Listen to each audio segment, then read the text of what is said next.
Hi all, എല്ലാവർക്കും നമസ്കാരം. ഇന്ന് വളരെ ടേസ്റ്റി ആയിട്ടുള്ള ക്രഞ്ചി ആയിട്ടുള്ള ഒരു സ്നാക്സിൻ്റെ റെസിപ്പിയാണ്. കുട്ടികൾക്കൊക്കെ വളരെ ഇഷ്ടപ്പെടും. 2-3 ഉരുളക്കിഴങ്ങ് ഉണ്ടെങ്കിൽ നമുക്ക് വളരെ പെട്ടെന്ന് തന്നെ ഉണ്ടാക്കിയെടുക്കാം. അതിനായിട്ട് ഞാനിവിടെ ഒരു 3 ഉരുളക്കിഴങ്ങ് ഇതുപോലെ വേവിച്ച് വെച്ചിട്ടുണ്ട്. ഇനി ഇതിൻ്റെ തൊലിയെല്ലാം ഒന്ന് കളഞ്ഞതിന് ശേഷം നമുക്കതൊരു ബൗളിലോട്ട് ഇട്ട് കൊടുക്കാം.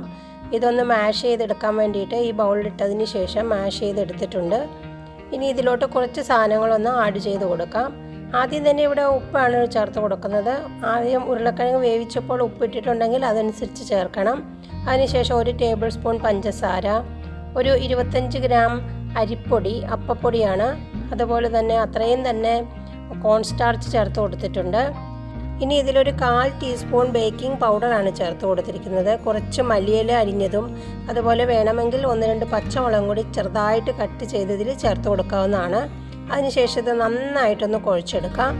ഇതുപോലെ അങ്ങ് കുഴച്ചെടുത്താൽ മാത്രം മതി. ഇതിൽ എക്സ്ട്രാ വെള്ളം ഒന്നും ചേർക്കണ്ട. അതാ ഇവിടെ നന്നായിട്ട് ഞാൻ കുഴച്ചെടുത്തിട്ടുണ്ട്. ഇനി നമുക്കിതൊന്ന് പരത്തിയെടുക്കണം. ഇത് പരത്തുന്നതിനായിട്ട് ഞാനിവിടെ ബട്ടർ പേപ്പറാണ് യൂസ് ചെയ്യുന്നത്. നമ്മൾ പൊടിയൊന്നും ചേർത്തിട്ടല്ല ഇത് പരത്തിയെടുക്കുന്നത്. അപ്പോൾ ഇത് ഇതുപോലെ ഇതിനകത്തോട്ട് വെച്ച് കൊടുത്തിട്ട് കൈ വെച്ച് തന്നെ വേണമെങ്കിൽ ഇങ്ങനെ നമുക്ക് പ്രസ് ചെയ്ത് പരത്തിയെടുക്കാം. ഇനി ഒന്നുകൂടി എളുപ്പത്തിൽ നമുക്കിതൊന്ന് പരത്തിയെടുക്കുന്നതിന് വേണ്ടിയിട്ട് ചപ്പാത്തി പരത്തുന്ന കോല് വെച്ച് തന്നെ നമുക്കിത് ഇതുപോലെ അങ്ങ് പരത്തിയെടുക്കാവുന്നതാണ്.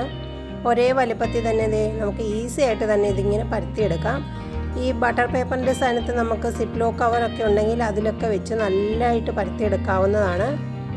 ഇതിന് ശേഷം നമുക്കിനി സൈഡൊക്കെ ഒന്ന് കട്ട് ചെയ്ത് മാറ്റി വെച്ചതിന് ശേഷം ഒരേ വലുപ്പത്തിൽ ഒരേ ഷേപ്പിൽ ഇങ്ങനെ നമുക്കൊന്ന് കട്ട് ചെയ്തെടുക്കാം.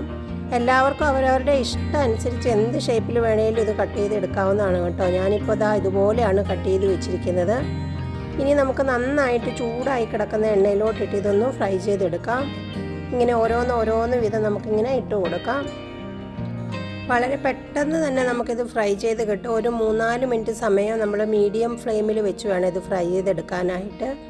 അപ്പോൾ ഞാനിവിടെ എല്ലാം തന്നെ ഇതുപോലെ ഫ്രൈ ചെയ്തെടുത്തിട്ടുണ്ട്. വളരെ ടേസ്റ്റി ആയിട്ടും വളരെ ക്രഞ്ചി ആയിട്ടുള്ള ഈ സ്നാക്സ് കുട്ടികൾക്കൊക്കെ നല്ല രീതിയിൽ തന്നെ ഇഷ്ടപ്പെടുന്നതായിരിക്കും. ഒരു പ്രാവശ്യമെങ്കിലും നിങ്ങളിത് ഉണ്ടാക്കി കൊടുത്തിട്ടുണ്ടെങ്കിൽ അവർ പിന്നെയും വാങ്ങിച്ച് കഴിക്കുന്നതായിരിക്കും.